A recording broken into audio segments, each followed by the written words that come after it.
Hello, I made a throwaway account for more anonymity. My mom, 67 years old, recently got into a car accident driving home from my sister's apartment, and I'm blaming my sister for it. My sister, 38 years old, has a 10-month-old baby. She had the baby because she was getting older and didn't want to lose her chance at being a mother. The father is her former friends with benefits, who agreed to have a baby with her, but stated he wouldn't be emotionally or financially active in the baby's life. He already has a son he's not involved with. My sister said she didn't care who the baby is with, and if the father is in the baby's life, she just wanted a baby to raise. She said she can do it all by herself, but it became obvious that she severely underestimated how hard it would be. Not only is she a single mother to a newborn, she also has a full-time job and is struggling financially. My mother has been co-raising the baby. She drives over 2 hours away every few days to take care of the baby so my sister can rest. She has also been giving my sister money every month. My mom has expressed to me several times that she feels like she was forced into this role and she can't turn her back on my sister while she's struggling. My mom still works full-time and she was supposed to retire soon, but now it's all up in the air. She had plans to travel the world, and now she has to postpone her retirement plans because she feels obligated to help co-parent my sister's baby. My mom is a decent driver and doesn't usually get into accidents. However, she has gotten into 6 minor car accidents since the baby was born because she's tired from babysitting, and my sister lives so far away. My mom is an older woman, and she gets tired more easily. She shouldn't be exerting herself so hard. And I tell my mom that, but she doesn't listen. And of course, my sister doesn't say anything to her. My sister also refuses to move back home, even though it would save money and relieve some stress from our mom. Last week, my mom got into a big car accident. Her car flipped over, and she's been in the hospital since then. She broke her back and has a bad concussion. She has trouble remembering short-term things now. I don't know what my mom's life will look like once she gets discharged from the hospital. Yesterday, I blew up on my sister and told her it's her fault that our mom is like this. I told her if she wasn't so selfish, considered the people around her and made better choices, this could have been prevented. I'm just so upset. I feel like my mom deserved to live her retirement in peace, and my sister stole that from her. My sister started crying, and my uncle told me I was wrong for this. Am I the idiot? Now for a few comments before the update. Comment 1. With all kindness for your situation, you're the a-hole. At the end of the day, no matter the circumstances, your sister did not directly cause the car accident, and putting the blame on her is not fair. Your mother sounds like a wonderful parent who would put her dreams on the back burner for her children's wants and needs. I do think a compromise should have happened to limit your mom's driving hours while tired. For example, could she not have slept over? Could she have gone for a few days at a time and then taken a break? Or maybe offered to help your sister with daycare expenses? There seems to have been a lot of solutions that your mom and sister could have come up with, but continued to do this. Your mom is an adult, and the choice was ultimately hers. It is not your sister's fault because she got overwhelmed in new motherhood and needed help. No reason to put the blame on her for this. All the best to your mom, and hoping for a full recovery. Comment 2. First of all, I'm very sorry for the situation that your family is now in, and I hope that your mom can make a full recovery. Unfortunately, I have to say, you're the a-hole.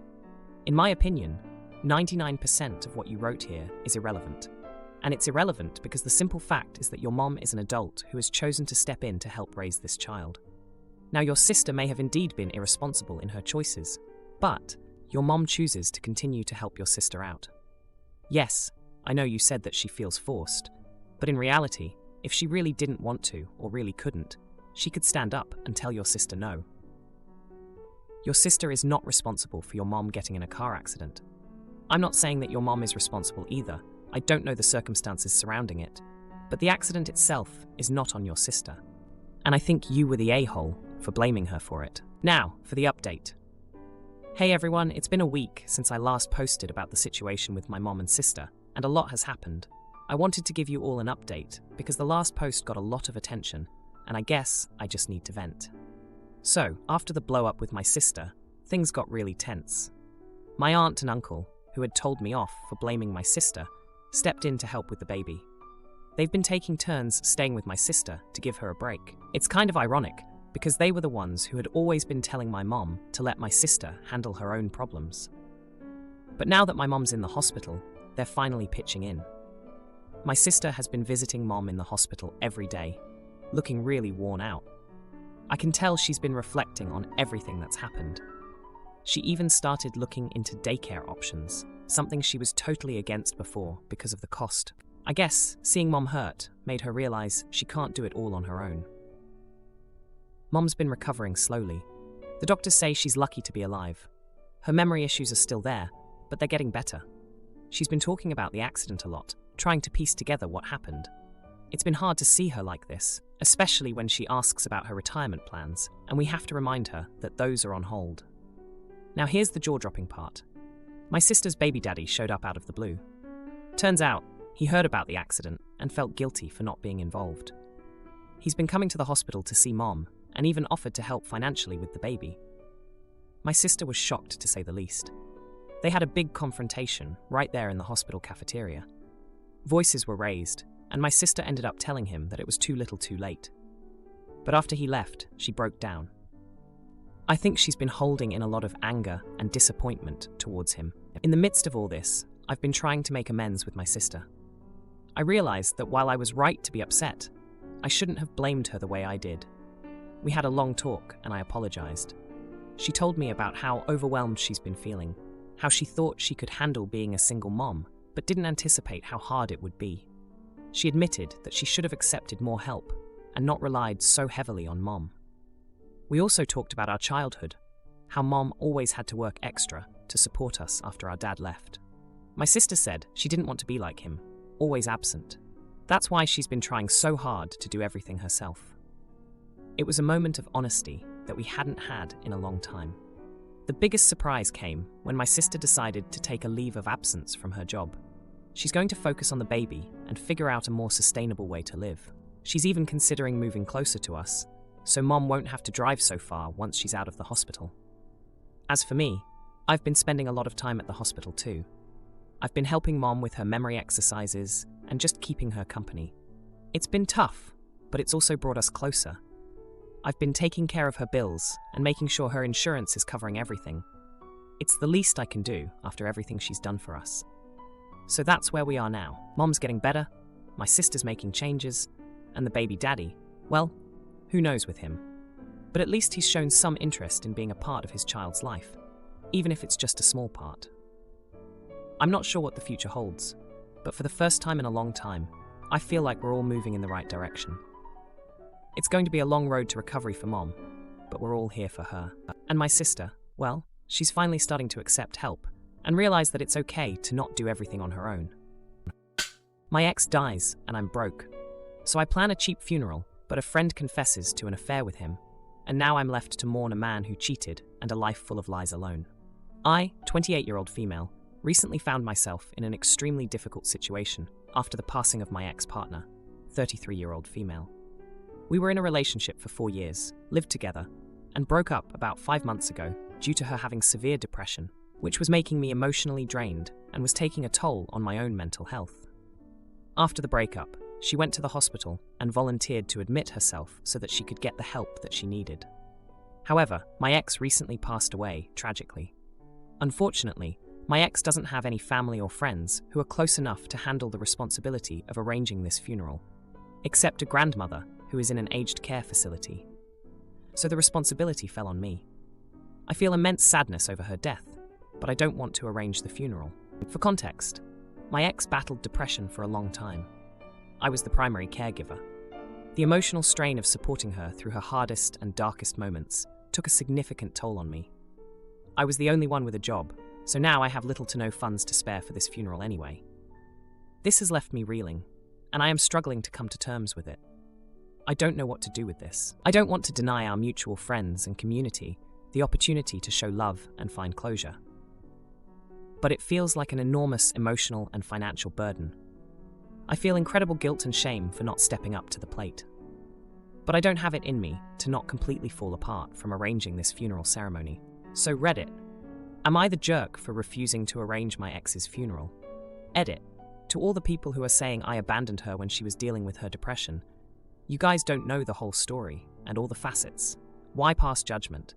It was mutual, and she was as worried about me as I was about her, and we ended it for the sake of both of us, so she could fully commit to getting better without worrying about this relationship and stay in the hospital as long as she needed until her symptoms got better, and I could finally look after my mental health, which was screaming for help at that time.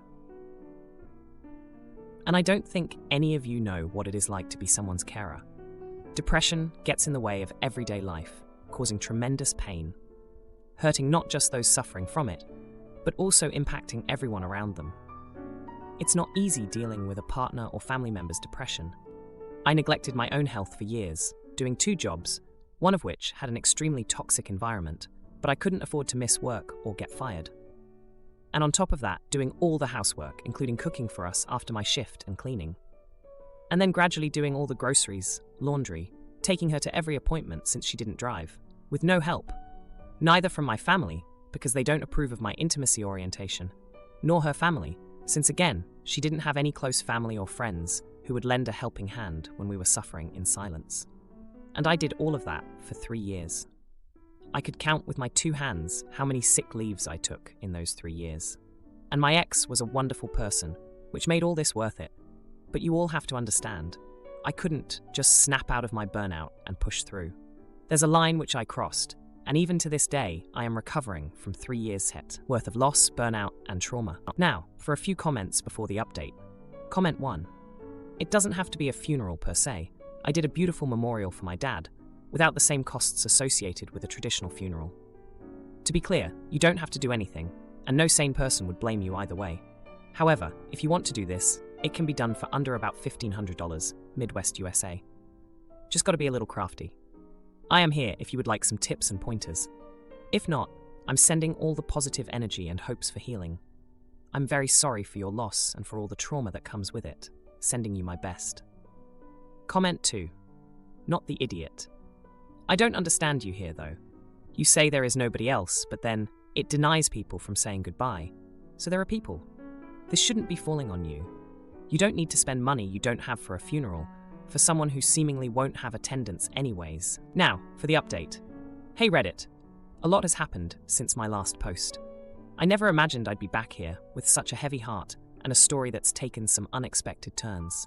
When I last wrote, I was grappling with the weight of my ex's passing and the responsibility of her funeral arrangements.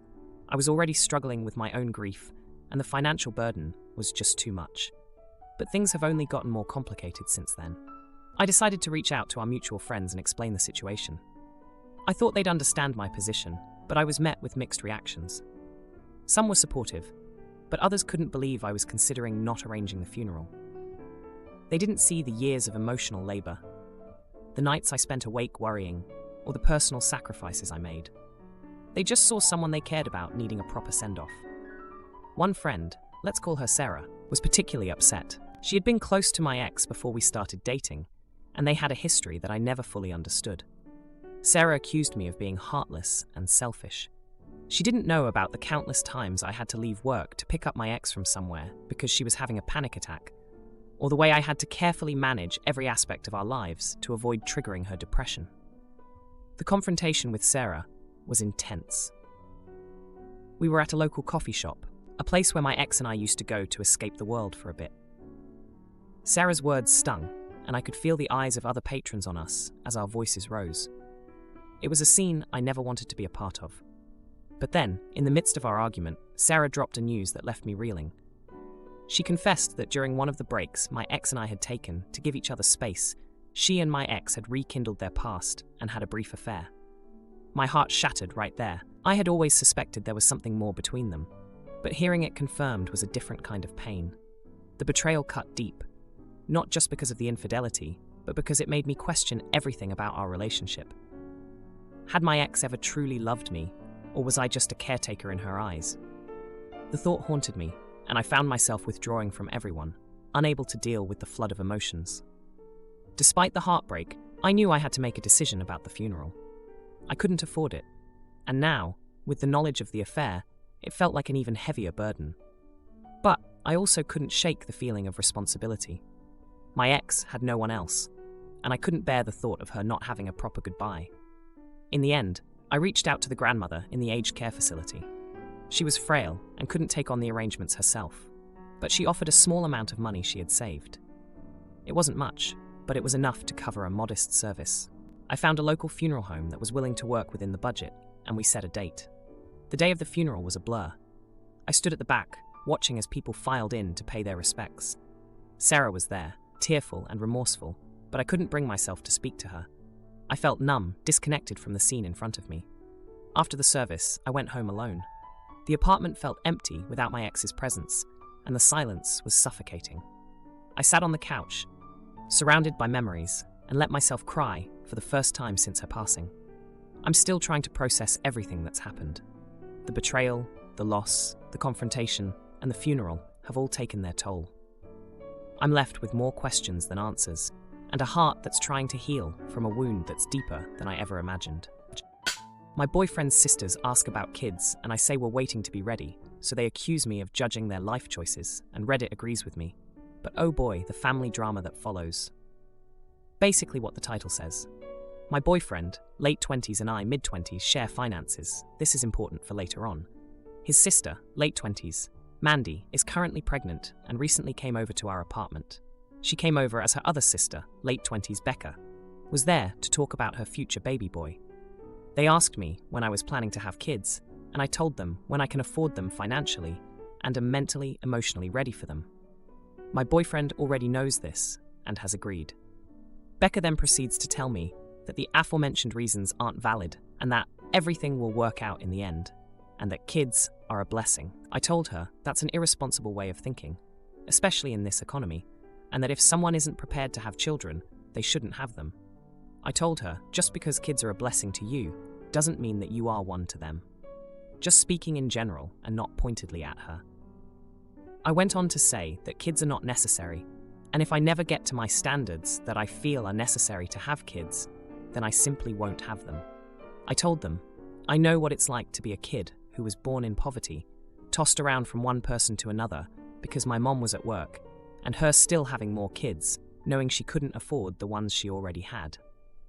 I should have thought twice about saying that, because that is Becca's exact situation with her kid right now.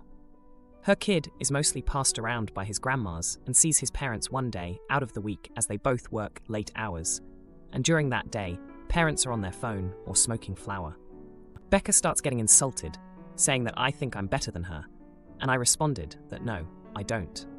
I just think kids deserve better than that, and that they shouldn't have to worry about money or where their food comes from. Mandy then comes at me saying, if I think she shouldn't have a kid. My boyfriend then hears the argument. He was doing Becca's oil change, and tells Mandy not to ask questions she doesn't want to know the answer to. Mandy pushes more, and I told her I don't know how she thought it was a good idea to purposely get pregnant when she has no job and is constantly asking everyone for money because her baby daddy won't share finances with her because she spends every dime she gets. Her baby daddy already told her he's only paying half of the child expenses and none of her bills. He expects her to get a job after 4 months postpartum. My boyfriend said that I didn't have to say it that harsh, but that he agrees with me. He told Mandy that no one was going to tell her not to have a baby, but that doesn't mean it was a good idea. Now both sisters are saying that I was insulting their children and lifestyles. They said I called my boyfriend's nephews bastards, which I never did and never will, because I am one, and that I'm stuck up. So Reddit, am I the jerk? Edit. It deleted my first edit. Mandy will come to our apartment to talk shoot about how Becca's never with a kid. Becca will come to our apartment to talk shoot about how Mandy is always broke but still buying luxuries. Their mom will talk to me and my boyfriend about how we should make better choices regarding creating a family than her daughter. Their mom is still financially supporting both of them, though Mandy lives with her baby daddy. My boyfriend and I lend Mandy money and have to cancel plans to take care of Becca's kid last minute. Now, for a few comments before the update. Comment 1. Not the idiot. They kept pushing for an answer, and they got it. As a product of parents who were absolutely not prepared to have a child, I understand what you're coming from. Also, you explained your reasoning behind your personal life choices, and they flat out told you it wasn't good enough. They sound like the rude and judgmental ones. Comment 2. The truth hurts, maybe a bit blunt in the delivery, but I have no problems with the message. Hell, maybe I'm a jerk, but I don't have a problem with the delivery either. Not the idiot. Both sisters are jerks, though, for purposely having kids without having the means to do so, and then foisting the kids off on family while they mess around. Now, for the update. Hey Reddit, A lot has happened since my last post, and I've got to fill you in on the chaos that's unfolded over the past 3 days. After the blowout with Mandy and Becca, things cooled off for a bit. My boyfriend and I had a long talk about boundaries and how we need to handle family drama moving forward. We agreed that we wouldn't let family issues interfere with our relationship or financial decisions. That resolution was put to the test sooner than we expected. The next day, Mandy showed up at our door, unannounced, with bags under her eyes and a venti-sized coffee in her hand. She was fuming about Becca, saying she's always out buying new clothes for herself instead of saving for her kid. Mandy ranted about how irresponsible Becca was, all while ignoring the fact that she herself had just splurged on a designer diaper bag. The irony wasn't lost on me, but I bit my tongue.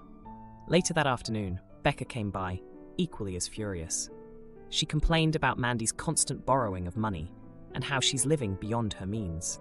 Becca was particularly incensed that Mandy had the nerve to criticize her parenting when she herself was relying on everyone else's financial support.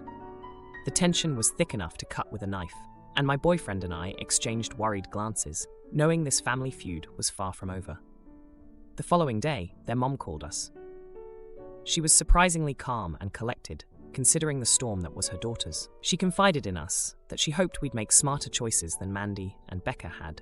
She admitted she was still helping them out financially, despite her own tight budget. It was a sobering conversation, and it reinforced our decision to stick to our own path. That evening, as we were about to head out for a much-needed date night, Becca called in a panic. She needed someone to watch her son last minute because her babysitter had cancelled. With a heavy sigh, we cancelled our reservations and prepared for a night in with our nephew. The next day, things took a turn for the steamy. My boyfriend and I were trying to make up for the lost date night with a little romance at home when we heard a knock at the door. It was Mandy, and she was in tears. She confessed that her baby daddy had found out about the money we lent her, and they had a huge fight. He accused her of cheating with my boyfriend because of the financial help we'd given her. It was a jaw-dropping accusation, and we were both stunned. My boyfriend quickly explained that the money was a loan, nothing more. Mandy's baby daddy had misunderstood their arrangement, thinking that my boyfriend was giving her money for other reasons. It was a mess of a situation, but after some heated discussion, we managed to clear up the misunderstanding. The drama didn't end there, though. Becca, who had come to pick up her son, overheard the tail end of the conversation and jumped to her own conclusions. She accused us of meddling in Mandy's relationship and causing unnecessary drama. It took all our patience to explain the situation to her, and even then, she left with a huff, clearly not convinced. If you liked this video, you'll probably like these too. Also, while you're here, please consider subscribing. It's your support that keeps this channel alive and allows me to make better and longer videos. Have a great day.